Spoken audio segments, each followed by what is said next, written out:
ஸ்ரீராம ஜெயராம ஜெய ஜெயராம. வணக்கம் மக்களே, எல்லாரும் எப்படி இருக்கீங்க? நான் நல்லா இருக்கேன். மக்களே, என்னிடம் ஜாதகம் பார்க்க வரவர்கள் நிறைய பேருக்கு நிறைய பிரச்சனை இருக்கும், நிறைய டவுட் இருக்கும். ரொம்ப பழகிட்டாங்கன்னா டவுட் நிறைய கேட்டுக்கினே இருப்பாங்க, நிறைய கேள்வி மேலே கேள்வி கேட்டுக்கினே இருப்பாங்க.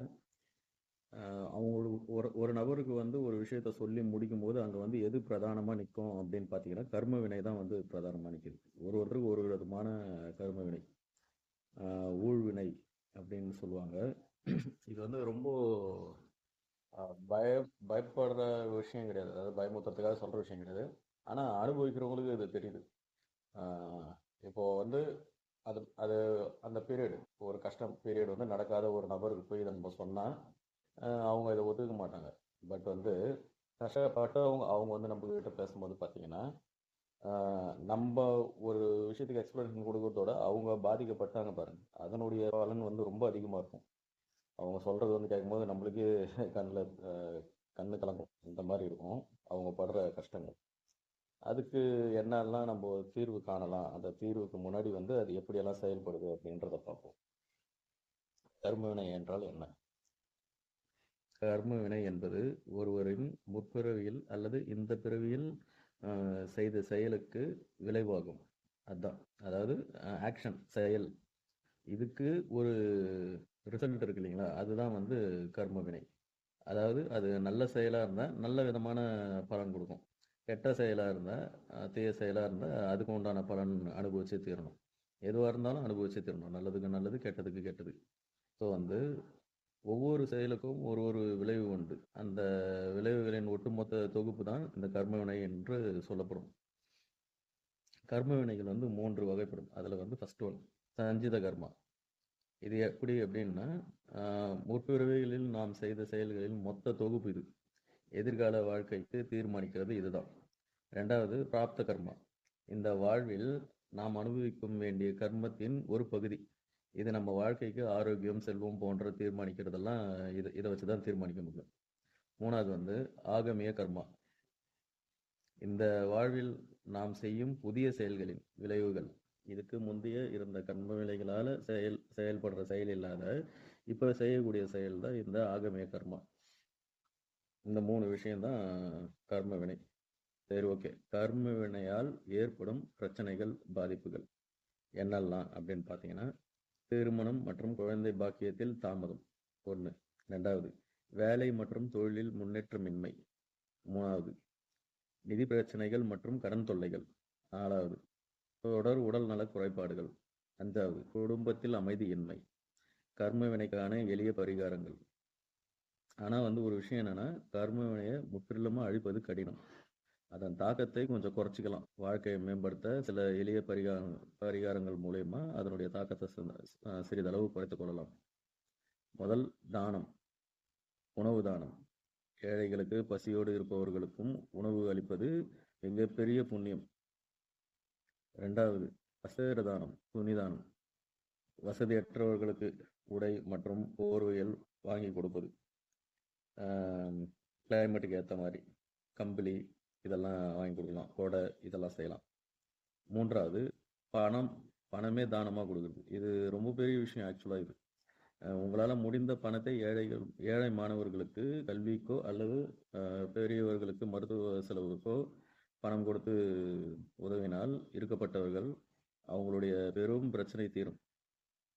இவங்களுக்கு எப்படி பிரச்சனை தீர்த்ததோ, உடல் நோயில இருந்து வெளிவராங்களோ மீண்டு, அது மாதிரி நீங்களும் உங்களுடைய பிரச்சனையிலேருந்து மீண்டு வெளியே வருவீங்க. அதே மாதிரி கல்விக்காக மாணவர்களுக்கு பணத்தை கொடுத்து அவங்க வாழ்க்கை மேம்படுற மாதிரி நீங்களும் வாழ்க்கையில மேம்படுவீங்க. பணம் கொடுப்பதினால் நடக்கிற ஒரு நன்மைகள். கோவில் வழிபாடு மற்றும் பரிகாரங்கள். மகான்கள் மற்றும் சித்தர்களின் ஜீவ சமாதிக்கு சென்று வழிபடுவது. வாழும் காலத்தில் மறைவாக இருக்கும் மகான்கள், கியூல நிற்கிற மாதிரி இருக்கவங்க, மீடியா முன்னாடி வரவங்க, இவங்கெல்லாம் இல்லாமல் அதான் சர்வ காலமும் வந்து கடவுளுடைய சிந்தனையிலேயே இருப்பாங்க, கடவுளுக்கு சேவை செய்யறதுலேயே இருப்பாங்க. அவங்கள பற்றி சிந்திக்கிறதுல இவங்க வந்து சந்தோஷம் அடைவாங்க. அந்த மாதிரி மகான்கள், சித்தர்கள் வாழும் காலத்தில் மறைந்து வாழ்பவர்கள். இவர்களுடைய தொடர்பு ஏற்படுத்தி கொள்வது, அவர்கள் பேச்சை கேட்பது, ரொம்ப நல்லது. அவங்களுடைய கேள்வி, அவங்களுடைய பதில் உங்களால கேட்டுக்க முடிஞ்சா கேளுங்க. அந்த செய்ய முடிஞ்சா செய்யுங்க. இல்லைன்னா ஒதுங்கிக்கிறது நல்லது. நார்மல் மக்கள் கிட்ட இருக்கிற மாரிலாம் வந்து அடக்கம், ஒடுக்கம் இல்லாம அவங்க கிட்ட போய்லாம் நம்ம நடந்துக்க முடியாது. அவங்க கிட்ட பணிவு, அடக்கம் கண்டிப்பா இருக்கணும். அவங்க வந்து தேவ தூதர்கள் மாதிரி அவங்கலாம். ஸோ அடுத்தது வந்து நவகிரக வழிபாடு இருக்கிறதுலயே ரொம்ப முக்கியமானது. ஒண்ணும் இல்ல. தினமும் காலையில நவகிரகம் சுத்துறது ஒரு வழக்கமா வச்சுக்கினா, அவங்க வந்து வாழ்க்கையில ஜெயிச்சுட்டாங்கன்னு அர்த்தம். அவ்வளோதான். அவங்களுக்கு வந்து வேற எந்த ஒரு பரிகாரமும் தேவையில்ல. இந்த நவகிரக பரிகாரம் மட்டும் மிகப்பெரிய விஷயம். இத பண்றது. இதுக்கு பிராப்தி இருக்கணும். பிராப்தி இருந்தா தான் இத பண்ண முடியும். எல்லாராலயும்லாம் பண்ணிட முடியாது. இத இத வந்து ஒருத்தருக்கு கிடைச்சிருச்சு, நீங்க பண்றீங்க அப்படின்னா, கூடவே வந்து கொஞ்சம் இது நல்லா உயர்த்தி விடும். அப்போ என்ன பண்ணணும், கொஞ்சம் நாவடக்கம் வேணும், கொஞ்சம் தன்மை வேணும். இப்படி இருக்கணும். வெளி உலகத்துல பழகும்போது கொஞ்சம் அடக்கொடக்கமா இருந்தீங்கன்னா, நீ எப்படி வளருவீங்கன்னு தெரியாது. அப்படியே அழகான அமைதியான வாழ்க்கை சூப்பரா வாழ்ந்துட்டு போயிடலாம். இது இது மூலியமா. பெரியவங்க கிட்ட ஆசீர்வாதம் வாங்குறது. அது எந்த உறவு முறையா இருக்கட்டும், உறவு முறை இல்லாம நம்மளுக்கு நெருங்கி பழகுனவங்களா இருக்கட்டும், அவங்களுக்குன்னு சில தகுதியானவங்க இருப்பாங்க.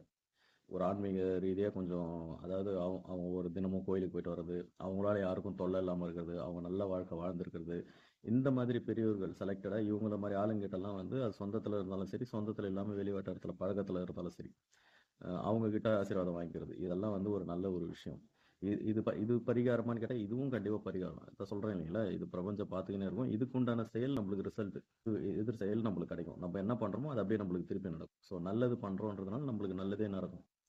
இதுக்கு முன்னாடி என்ன பண்ணோம், அந்த ஊழ்வினை, கர்ம வினை சுமந்துன்னு இருக்குமோ, இப்போ வந்து நல்லது பண்றோம் அப்படின்னா, நல்ல நல்ல கர்ம வினை நம்போ இப்பவே கிடைக்குது. இந்த கலியுகத்துல எதுவுமே உடனே நல்லதா உடனே கிடைக்கும். கெட்டதா உடனே கிடைக்கும். ஸோ நல்லது பண்றதுனால உடனே நல்லது நடக்கிறதுக்கு வாய்ப்பு நிறைய இருக்கு.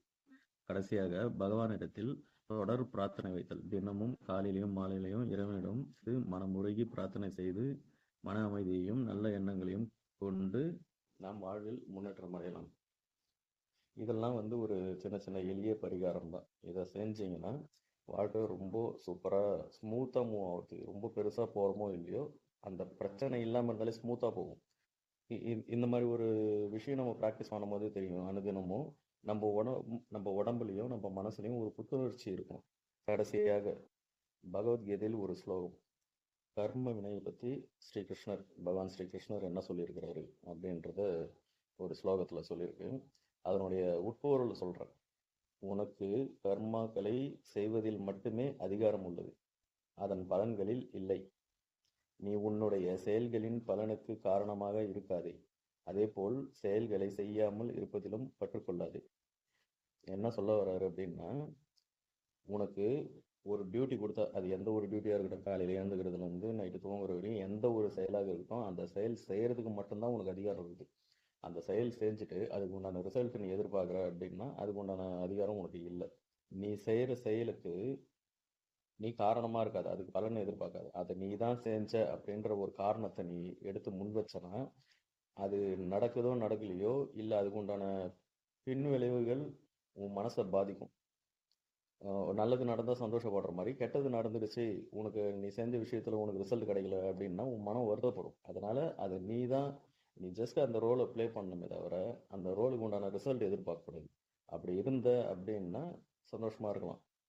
அதே மாதிரி அதுக்காக இப்போது ஒரு விஷயம் பண்ணால் நம்மளுக்கு அதில் ரிசல்ட் வருமா வராதா தெரிஞ்சு அதை ஒதுக்கிடவும் கூடாது. நமக்குன்னு ஒரு கடமை ஒன்று வருதா, அதை நம்ம எடுத்து செஞ்சே ஆகணும்.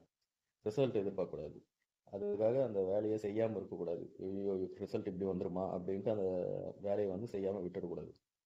ஸோ இதுதான் வந்து ஸ்ரீகிருஷ்ண பகவான் பகவத்கீதையில் சொல்லப்படுற ஒரு ஸ்லோகம். நன்றி மக்களே. இதுதான் மக்களே கர்மவினைக்கான உண்டான ஒரு பரிகாரம், வழிமுறை, வாழ்வியல் முறை இதெல்லாமே இருக்குது. இது தவிர்த்து உங்கள் ஜாதக ரீதியாக உங்களுக்கு ஏதாவது பலன் பார்க்கணும், அதுக்கு பரிகாரம் சொல்லணும் அப்படின்னா டிஸ்கிரிப்ஷனில் நம்பர் இருக்குது, கால் பண்ணுங்கள். ரொம்ப பெரிய ஃபீஸ் எல்லாம் கிடையாது, கம்மி ஃபீஸ் தான். கிருஷ்ணர் தர்மத்தை கடைபிடின்னு சொல்லியிருக்காரு. ஸோ அதனால் என்னுடைய ஃபீஸ் ரொம்ப கம்மி. நான் அதிகமாகலாம் வைக்கல, 1000 கணக்கே கிடையாது. ஸோ அதனால் நீங்கள் ஒரு ஜாதகத்துக்கு இவ்வளோன்னு தான் நான் வாங்குகிறேன். நீங்கள் தாராளமாக ஃபோன் பண்ணுங்கள். நன்றி மக்களே, வணக்கம். ஸ்ரீராம ஜெய ராம ஜெய ஜெய ராம.